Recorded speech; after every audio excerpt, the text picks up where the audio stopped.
বরগুনায় ডেঙ্গুতে এখনো পর্যন্ত ১৭ জনের মৃত্যু হয়েছে।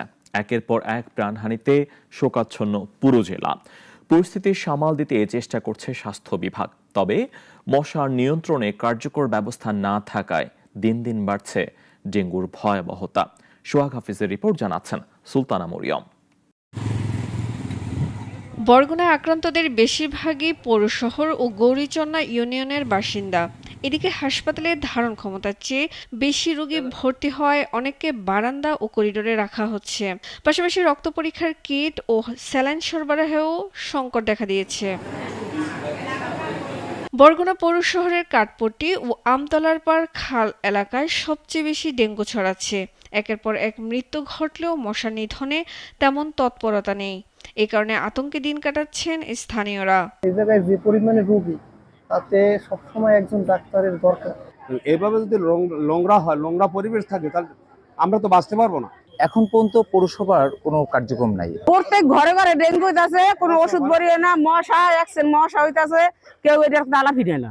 সারা দেশে ডেঙ্গু আক্রান্ত ৫,৭৩৯ জনের মধ্যে বরগুনাতেই ১,৮৩৮ জন। পরিস্থিতি সামাল দিতে হিমশিম খাওয়ার কথা জানায় সংশ্লিষ্টরা।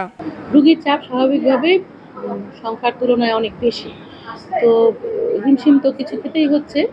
আর জনবলের সংকট ছিল, কিন্তু নতুন পদায়ন হয়েছে, চিকিৎসকরা আস্তে আস্তে জয়েন করতে শুরু করেছে।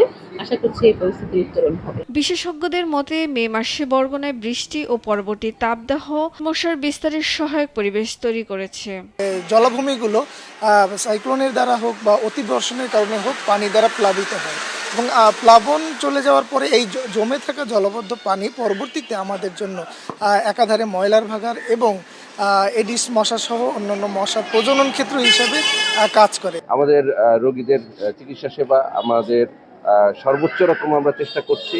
এখনো আমরা এটা বলবো না যে আমাদের আউট অফ কন্ট্রোল এরকম হয়ে যাচ্ছে, নিয়ন্ত্রণের ভিতরেই আছে ইনশাআল্লাহ। বৃষ্টির পানি জমে থাকা, মশা নিধনে গাফিলতি ও আবহাওয়ার কারণে বরগুনায় ডেঙ্গুর প্রকোপ বেড়ে ভয়াবহ রূপ নিয়েছে।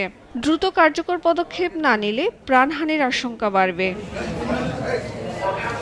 সুলতানা মরিয়ম, নাগরিক।